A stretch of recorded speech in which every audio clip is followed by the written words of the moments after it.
Baseball's opening day, it's still weeks away, but fans may want to start hunting for tickets now. Here to tell us why is Quentin Fottrell of Market Watch. Quentin, thanks so much for being here. My pleasure. So now we've seen baseball tickets, they've risen in price in recent years. Any expectation for what we might see this year?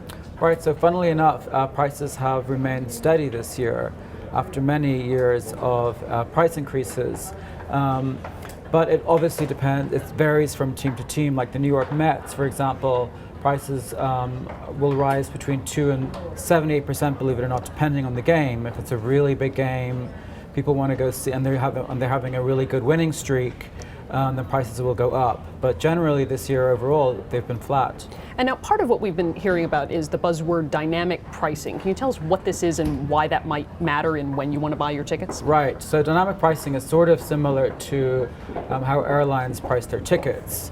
So constantly changing. Right, so they're constantly changing, but in the case of sports, it changes in terms of if the weather is particularly bad, people aren't going to go to the game, so prices will go down. Or if the team is doing particularly poorly, they'll go down, or the reverse is true as well. So you can get burned if the team's doing well and the prices skyrocket? Right, exactly. So that would be why to buy early, but what if I don't particularly want to buy early and I want to wait? Are there still deals that I might get at the last minute? There are, yeah. I mean, there are, well, overall prices do tend to increase for tickets throughout the season, but there are a lot of deal sites out there, like Groupon announced a partnership with the Major League Baseball in November to offer discounted tickets. Travel Zoo recently offered Mets tickets for as little as $12. And there are other sites out there like crowdseats.com. So these deals typically come about 2 weeks before the game, but the discount can range between anything from 30% to 60%.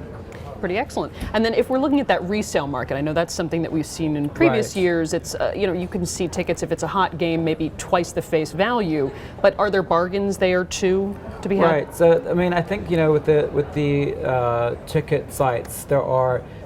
On the resale market, people generally want to make a profit on tickets they've had before, and there tend to be less bargains there overall. But there are sites like fansnap.com and SeatGeek, and you can keep track.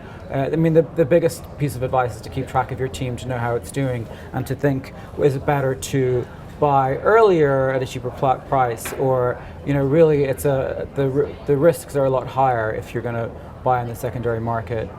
Okay, well, we'll pay attention to that and hope we can get some good deals on a good game this year. Thank you so much for joining us.